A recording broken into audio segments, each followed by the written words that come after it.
प्यारे स्टूडेंट्स, आज तक हम लोग लाभ और हानि का ही चैप्टर पढ़ रहे हैं। तो आज भी 5 इम्पोर्टेंट क्वेश्चन लाभ और हानि का है, जो कि एक एग्जाम में बार बार देखा जाता है। कोई भी एग्जाम ले लीजिए, किसी भी एग्जाम में ऐसे प्रश्न आ रहे हैं, चाहे कोई भी एग्जाम आप देना चाहते हैं, तो ऐसे प्रश्नों को आप किस तरीका से, किस मेथड से बनाएंगे, बहुत जल्दी कैसे बनाएंगे, इसके बाद लिख कर कैसे बनाएं, मौखिक कैसे बनाएं, तो इन सारे बिंदुओं पर ध्यान देकर मैं आप सभी को सिखाऊंगा कि एक एग्जाम में ऐसे प्रश्नों को कैसे बनाया जाता है। तो आइए आज का पहला जो प्रश्न है देखते हैं। देखिए, एक तो बोर्ड पर है, दूसरा नंबर क्वेश्चन है। पहला नंबर क्वेश्चन पहले देखते हैं। देखिए, पहला नंबर क्वेश्चन 5 सेकंड का टाइम देते हैं, आप इसे पढ़ लीजिए। 5 सेकंड में आप इसे पढ़ लीजिए, ठीक ना।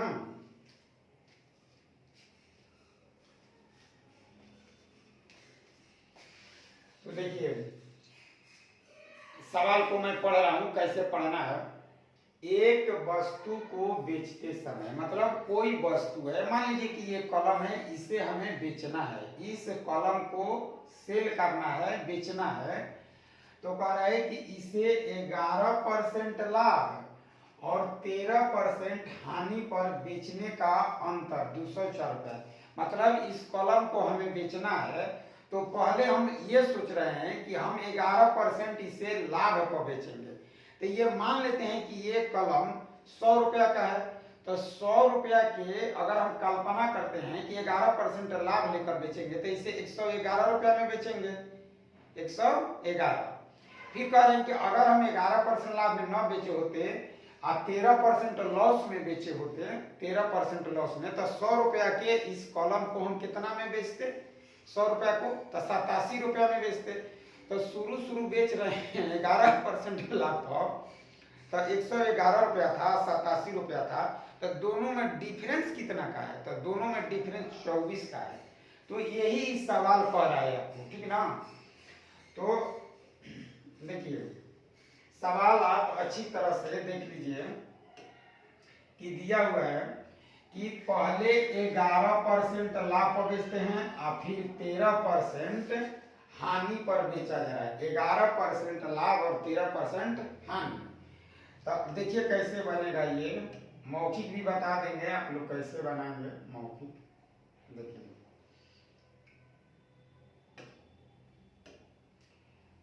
हम लेते हैं सीपी, पहले माने कॉन्सेप्ट के द्वारा पढ़ते हैं, और एसपी लेते हैं। सीपी और एसपी माने क्रय मूल्य और विक्रय मूल्य। तो कह रहा है कि 11%, तो मान लेते हैं कि इस कलम को, इस वस्तु को हम 100 रुपया में खरीदे थे, 11% लाभ लेकर बेचेंगे, तो कितना में बेचेंगे? 111 रुपया में। 100 रुपया के वस्तु 11 रुपया लाभ लेके बेच देंगे, तो 11% हो गया। अब हम ये सोच रहे हैं कि 100 रुपया के तो हम खरीदे ही थे, लेकिन हमको 13% हानि पर बेचना है, तो 100 रुपया के कितना में बेचेंगे? तो 13% का हानि, यानी कि आ जाएगा कितना? 87 रुपया। 100 में से 13 हटा दीजिए, तो जो बचेगा वही विक्रय मूल्य होगा। अब हमें देखिए क्या कह रहा है कि बेचने का अंतर 204 रुपया है, जो बेच रहे हैं, यानी कि विक्रय मूल्य का अंतर जो है वो क्या रुपया है? 204। तो ये देखिए अंतर कर दीजिए, अंतर तो देखिए, अंतर करें, 11 में से 7 घटाइए 4, ये बच जाएगा 10, 10 में से 8 घटाइए 2, यानी कि इस 24 यूनिट का वैल्यू 204 दिया हुआ है। 24 यूनिट बराबर 204। तो हम क्या करेंगे कि देखिए, अब कटाएंगे इसे, तो ई कट रहा है 12 से, यो कट रहा है 12 से, तो 12 में कटा दीजिए, 12 दूनी 24, इसे कटा दीजिए, 12 एक बार में, 8 20, 4 5 12 7 84, 17 बार में कट जाएगा। तो 2 यूनिट का वैल्यू 17, इसलिए हमको क्रय मूल्य कितना मानेंगे? 100। तो 100 यूनिट निकालने के लिए क्या कीजिएगा? 50 ले दोनों तरफ गुना कर दीजिए, यानी कि यदि ये 100 होगा तो ये 17 पचे 85। ऐसे भी हम 17 के गुणज जोड़ लेंगे तो देखिए 17 का गुणज ये है, तो आंसर हो गया आपका। तो कितना आ गया? ओ 17 पचे 85, ये एक नहीं रहेगा, सॉरी, 17 पचे 85 यानी कि 850 रुपया इसका वस्तु का लागत मूल्य होगा। अब बात है कि आप कैसे बना रहे हैं। अब एक एग्जाम में जाइए तो एक एग्जाम में इसे देखिए कैसे बना देंगे। अगर लाभ, ये लाभ है और ये हानि है, तो इसे आपस में आप जोड़ दीजिए। एक पर 11 रुपया का लाभ और एक पर 13 रुपया के हानि हो जाए तो दोनों का अंतर कीजिएगा तो आ जाएगा कितना, माने प्रॉफिट लॉस है, तो इसे जोड़ दीजिए। तो एक एग्जाम में देखिए यही सवाल को कैसे बनाते हैं एग्जाम में। तो 11% लाभ और 13% का हानि है।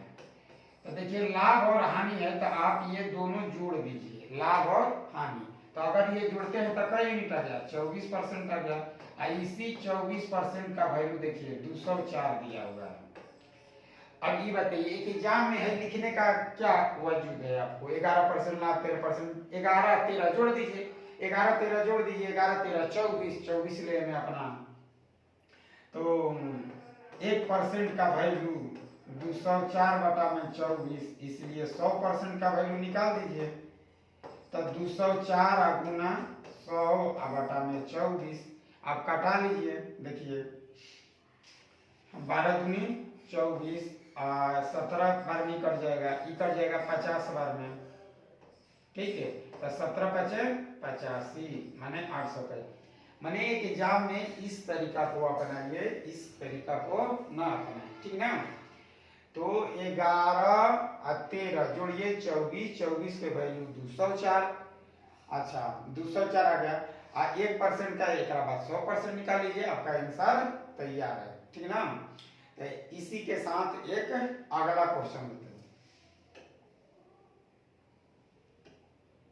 देखिए आपको दिया गया है 5 सेकंड का टाइम, 5 सेकंड में आप इसे पढ़िए समझिए, ठीक ना।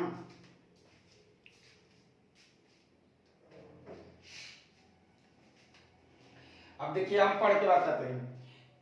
यदि कोई आदमी 20 पुस्तकें 1800 रुपया में बेचता है, 20 को किताब मार्केट से खरीद के लाया और 20 किताब के 1800 रुपया में बेच देता है, 20 के 20 बेच दिया, खरीदा और बेच दिया। 1800 में बेचता है तो 5 पुस्तकों के क्रय मूल्य के बराबर वो वही लाभ कमाता है जो 5 को वस्तु जितना में खरीद के लाया होगा। तो कह रहा है कि पुस्तक का क्रय मूल्य, एक किताब का दाम निकालना है। तो इसे देखिए, अब आइए बहुत मजे के साथ हम लोग पढ़ेंगे। ऐसे ऐसे क्वेश्चन एकदम माने पलक झपकते आप लोग बना देंगे। देखिए कितना बढ़िया है। 20 का 5 का हुआ 25, 25 लोग में भाग दे दीजिए। 25 चौका 60 72, 72 रुपया हो गया आंसर। ऐसे सीखते हैं कैसे, ऐसे ऐसे क्वेश्चन को कैसे बनाएंगे। तो आप बताइए कि सीपी, बोलिए सीपी हम मान लेते हैं कि सीपी बराबर 100 रुपया। सीपी बराबर कितना? 100 रुपया। कितना का सीपी? तो एक किताब का, एक किताब का, एक किताब का, एक किताब का सीपी बराबर कर रुपया 100 रुपया माना।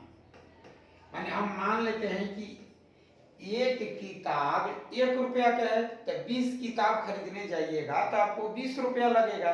5 किताब खरीदने जाइएगा तो 5 रुपया लगेगा। तो अब बताइए, देखिए सीपी प्लस प्रॉफिट बराबर होता क्या है बाबू? एसपी। क्रय मूल्य और लाभ को जोड़ दीजिएगा तो क्या मिल जाता है? विक्रय मूल्य मिल जाता है, सेल प्राइस प्राप्त हो जाता है। क्या करने से? क्रय मूल्य और लाभ, क्रय मूल्य और लाभ दोनों जोड़ दीजिए आपस में तो क्या मिलता है? विक्रय मूल्य मिलता है। तो अब देखिए एक किताब का दाम है 1 रुपया, एक किताब खरीदने जाइएगा तो 1 रुपया लगेगा। 20 किताब खरीदिएगा तो 20 रुपया लगेगा। 20 किताब खरीदने पर क्या रुपया? 20 रुपया। तो यानी कि एक किताब 100 रुपया के, तो 20 को किताब, देखिए यहाँ दिया हुआ है 20 किताब, तो 20 किताब का दाम हो जाएगा 20 100 रुपया का, प्लस देखिए उससे लाभ हो रहा है 5 किताब के क्रय मूल्य के बराबर लाभ। तो लाभ जो है, तो एक किताब 1 रुपया में खरीद के लाया है, तो 5 को किताब कितना खरीद के लाया होगा? 5 रुपया में लाया होगा, 5x में लाया होगा, तो उसका लाभ हो गया। तो इसलिए क्या करेंगे? 5x अब बराबर एसपी देखिए दिया हुआ है कैसो 1800। एक किताब 1 रुपया के, 20 किताब 20 रुपया के, 5 किताब 5 रुपया के, तो 20 किताब और 5 किताब का दाम जो हो गया, तो कै रुपया हो गया? 25 रुपए। देखिए 20 और 5 का होगा 25, और 25x का वैल्यू 1800। तो देखिए कितना आराम है, 25 चौका 100, यानी कि x बराबर क्या रुपया? 72 रुपया। तो एक किताब का दाम आ जाएगा 72 रुपया। हो गया आंसर। एक एग्जाम में जाइए तो इसी क्वेश्चन को आप धड़ल्ले सा बनाइए, इसे 1800 और बटा में 20 किताब प्लस 5 जोड़ दीजिए, तो 1800 और बटा में कितना? 25, 25 चौका 100, 18 चौक 72 रुपया एक किताब का दाम आ गया। ये आ गया आपका सीपी कितने किताब का? तो एक किताब का दाम है। इसे एक एग्जाम में इसी तरह से बनाते हैं। तो बताइए टाइम लगा इसमें बनाने में? एक किताब 1 रुपया के, 20 किताब 20 रुपया के, अब 5 किताब के बराबर लाभ है 5 रुपया। 5 किताब जितना में खरीदा होगा वही उसका लाभ है। तो 20 रुपया 5 रुपया 25 रुपया, इसको विक्रय मूल्य कहेंगे। विक्रय मूल्य का रुपया दिया है 1800 दिया है, इसीलिए इसका आंसर कितना हो जाएगा? 72 रुपया। एक किताब 72 रुपया का। तो आशा करते हैं कि इस क्वेश्चन को आप बहुत अच्छे ढंग से समझ चुके हैं। तो आप लोग से रिक्वेस्ट है कि इस चैनल को आप अधिक से अधिक विद्यार्थियों में फैलाइए, अपने दोस्तों को, अपने परिजनों को बताइए, ताकि आपका भी लाभ हो और हमें भी लाभ हो। ठीक ना? ध्यान थोड़ा दीजिए आप लोग भी। अब देखिए बहुत इंपॉर्टेंट क्वेश्चन है। ऐसा क्वेश्चन आप कभी भी किसी भी एग्जाम का सेट मारिए, आपको मिलेगा ही मिलेगा। देखिए यदि 925 केला का विक्रय मूल्य 1110 किलो के क्रय मूल्य के बराबर है, तो लाख % बताइए। देखिए कितना आसान क्वेश्चन है। मैंने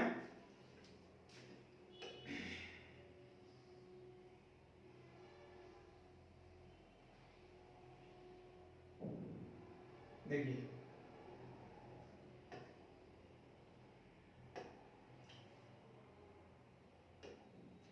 दिया कि इतना केला का विक्रय मूल्य 1110 केला के क्रय मूल्य के बराबर है, इक्वल है। क्या है? बराबर है। यानी कि 925 का एसपी बराबर 1110 का सीपी। बोलिए हो गया? अब इसे बताइए, हम ऐसे लिख सकते हैं या नहीं? एसपी बटा में सीपी अब बराबर 1110 बटा में 925। ठीक ना? अब देखिए कटाने का तरीका देखिए, तजुर्बा देखिए कटाने का कैसे। ये जो है ये इसके बदले में हम लोग लिख सकते हैं, ये 37 गुना 25 है बाबू। 37 गुना का है 25, ये का है 37 गुना 30 है। 37 गुना 30, 37 या 111 होता है, और 37 गुना 25 होता है। अब देखिए कितना बढ़िया है, 37 ले 37 कटा दीजिए, आ गया कितना? 30 बटा में 25, 30 बटा में 25। अब इसी को कर दीजिए, 30 चौका 120, 25 चौका 100, तो कितना का लाभ हो गया बताइए? तो 100 रुपया की चीज 120 रुपया में, यानी कि 20% का फायदा हो गया इंसान। ऐसे बनाया जाता है मैथमेटिक्स, समझे? ऐसे नहीं कि आप जानते हैं कि 925 में से इसको घटा लेंगे, घटाने के बाद बनाएंगे, तो इसे टाइम आपको लगेगा। देखिए यहाँ जो बात आया है 925, आप हम उसका फैक्टर कैसे करेंगे कि ये बाबू 25 ले कटेगा। देखो 925 पहले कटेगा, 25 ले, तो सोचते ऐसे हैं 900 प्लस 25, तब बताइए 25।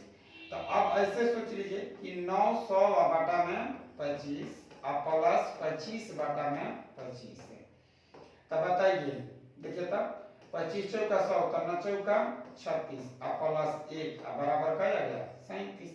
इसीलिए मतलब इस चीज को हम यहाँ फैक्टर कर दिए। देखिए कि 25 ले कट रहा है, तो 900 प्लस 25 करिए, तो 900 में 25 ले भाग दीजिएगा, 36 और 1 आ जाएगा 37। तो मतलब 25 गुना 37 ले 37 कट आ गया 30।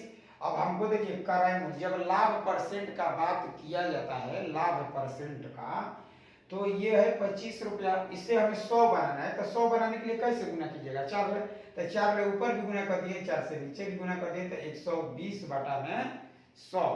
तो 100 रुपया की चीज 120 में बेचिएगा तो लाभ कितना का हो जाएगा, तो 20% का। तो ये बात है क्वेश्चन। आपको हमेशा अलर्ट रहना पड़ेगा, सावधान रहना पड़ेगा। हर क्वेश्चन में आपको कुछ न कुछ विशेष बात, विशेष तरीका लगाइएगा, ठीक। अब इसके साथ अगला क्वेश्चन देखते हैं। देखिए आपको 5 सेकेंड का टाइम दिया जा रहा है, इस क्वेश्चन को पढ़िए। बहुत इंपॉर्टेंट क्वेश्चन है, मस्त क्वेश्चन है एकदम, बनाइए इसे।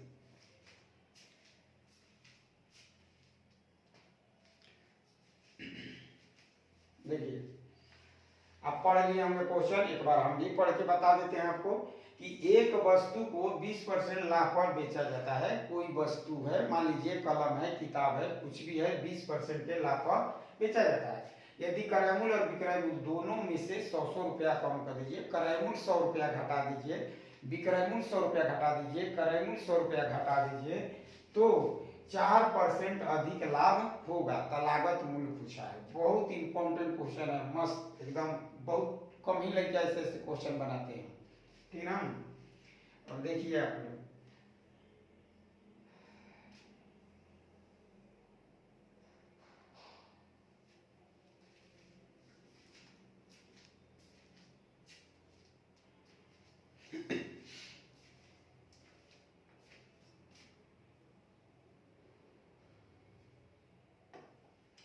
देखिए तो दिया हुआ है कि 20% लाभ पर बेचा जाता है, दोनों में से 100 रुपया कम कर दिया जाए तो 4% अधिक लाभ होगा।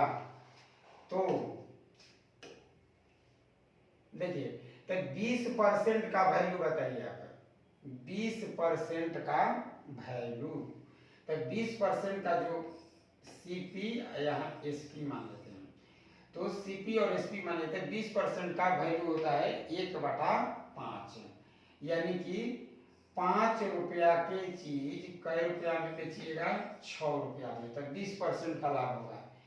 20% लाभ के मतलब, 20% लाभ का मतलब कि 5x 6x। अगर ऐसे न भी जानते हैं तो फिर आप ऐसे सोच लीजिए, अगर ये 100x है तो ये कितना हो जाएगा 120x, काटा लीजिए, कितना 20 5 100,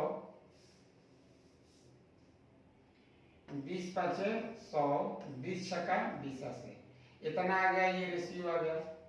अब क्या करेंगे कि देखिए कर कह क्या रहा है कि 5x बटा में का x 6x, तो इसमें से भी 100 रुपया आप घटा दीजिए, इसमें से भी 100 रुपया घटा दीजिए, तो कह रहा है कि जो लाभ होगा वो 4% ज्यादा होगा। तो शुरू में लाभ अब कितना था 20, और 4 ज्यादा होगा तो कितना हो जाएगा 24।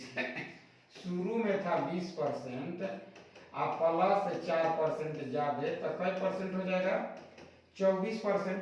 तो ऊपर जो लिखा गया है ऊपर वो क्या लिखा गया है क्रय मूल्य, और नीचे का लिखा गया है विक्रय मूल्य। यानी कि 100 रुपया की चीज आप बेचिएगा कितना में 124 में। तो अब यहाँ कटा लीजिए 25 चौका 100 और 31 चौका 124, 31 चौका। अब तिरछा तिरछी गुना कर दीजिए तो देखिए 31 पाँचे बाबू कितना होता है 155x। फिर इसको और इसको गुना कर दिए 25 छका 150x। देखिए ये दोनों 100 है, अगर 100 है दोनों तो क्या कीजिए कि इसमें अंतर कितना का है, अंतर इसका अंतर, तो अंतर 6 का, यानी कि ऐसे लिख देंगे 100 और 31 माइनस 25।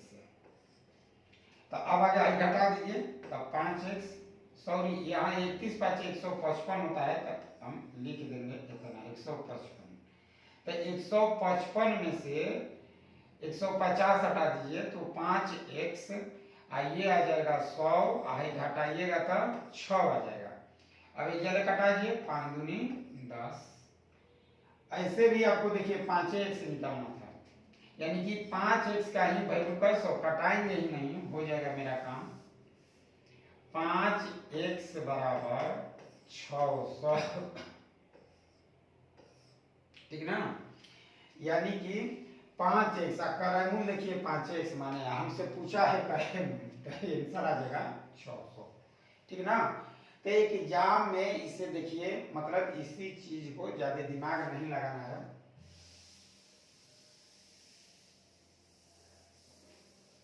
देखिए एग्जाम में कह रहा है कि क्रय मूल्य 20% का वैल्यू बताइए 1/5, तो क्रय मूल्य मान लीजिए 5x और विक्रय मूल्य मान लीजिए 6x। दोनों में से 100 घटा दीजिए। अब कह रहा है कि 4% ज्यादा लाभ होगा, यानी कि 100 रुपया की चीज अब पहले 20 लाभ होता था, कितना लाभ होता था 20 का, अब लाभ हो रहा है 4 क्या है 20 4 24, तो 100 क्या गया 24, कटा दीजिए 25 चौका 100 और 31 चौका। अब तिरछा तिरछी बाबू गुना कर देना है, तो देखिए 31 ले इससे गुना करिए तो 31 5 155 x और माइनस 25 छका 150 अब बराबर, देखिए दोनों 100 है तो 100 कॉमन हो जाएगा, तो 100 कॉमन कर लीजिए।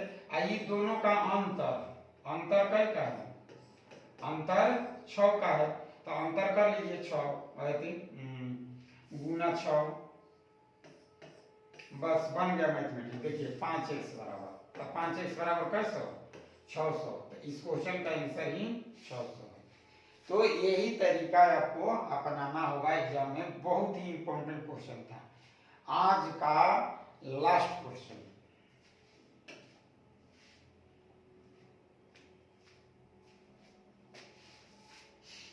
पढ़ लीजिए क्वेश्चन को, ठीक ना, स्पष्ट रूप से हम भी पढ़ के आपको सुना देते हैं कि एक इमेज को 1750 रुपया में बेचने पर जो लाभ होता है उसकी तुलना में 1800 रुपया में बेचने पर 4% अधिक लाभ होता है, तो उसका क्रय मूल्य, वस्तु का क्रय मूल्य ज्ञात करना है, ठीक ना।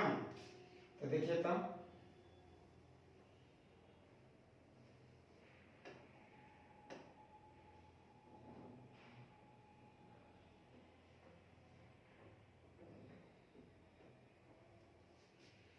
एक वस्तु को 1750 रुपया में बेचने पर जो लाभ होगा, लाभ मालूम नहीं है, परंतु 1800 में बेचेंगे, कैसे रुपया में बेचेंगे 1800 में बेचेंगे, तो हमें 4% अधिक लाभ हो जाएगा। तो वस्तु का क्रय मूल्य पूछा हुआ है, वस्तु का क्रय मूल्य।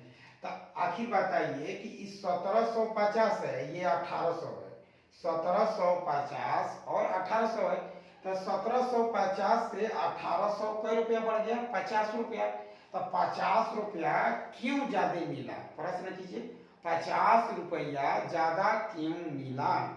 इसलिए मिला कि हमें उससे 50 से ज्यादा मिलने से 4% अधिक लाभ हो जा रहा है, तो वही लिखेंगे कि 4% का वैल्यू कितना आएगा बाबू 50 रुपया। कितना आ जाएगा? 50 रुपया। अब 4 को आपको 100 बनाना है तो 100% का वैल्यू बता दीजिए। तो 100% का वैल्यू हो जाएगा 25 25 100 मैंने इतना रुपया। तो इस क्वेश्चन का आंसर ये वाला हो जाएगा 1250। ये 50 कहाँ से लिखे हैं? तो आपको हो जाना चाहिए कि 1800 में से 1750 रुपया घटा दीजिए तो आएगा 50 रुपया। ये जो 50 रुपया का जो डिफरेंस आ रहा है ये परसेंट वैल्यू किसके बराबर है? तो 4% के बराबर है। तो बताइए 4% का वैल्यू यदि 50 हो, 4% का वैल्यू 50, तो हमको 4 को 100 बनाना है। तो 100 बनाना है तो कई ले गुना? 25 ले गुना। इसे भी आप 25 ले गुना कर दीजिए। तो बोलिए दोनों देने हम 25 ले गुना कर देंगे तो 25, यानी कि क्रय मूल्य हर हाल में हमें 100 बनाना होगा। तो यदि 100 बनाइएगा तो 25 पचे 1250 रुपया इस क्वेश्चन का। तो प्यारे बच्चों, आज हम लोग बहुत बढ़िया बढ़िया क्वेश्चन, रिजल्ट मेकर क्वेश्चन पढ़े। इस 5 क्वेश्चन को आप अभ्यास कीजिए प्रतिदिन, ठीक। तो हम लोग सोमवार से साधारण ब्याज फाउंडेशन बैच के तहत पढ़ेंगे ऑनलाइन। एकदम टाइप बाय टाइप करके मैं पढ़ाऊंगा। ये मेरा डेमो था।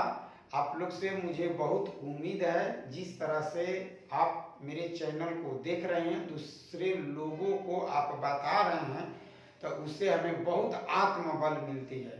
इसलिए आपसे रिक्वेस्ट है कि आप इस चैनल को, ठीक है, अपने दोस्तों में, अपने परिवारों में सभी जगह फैलाइए।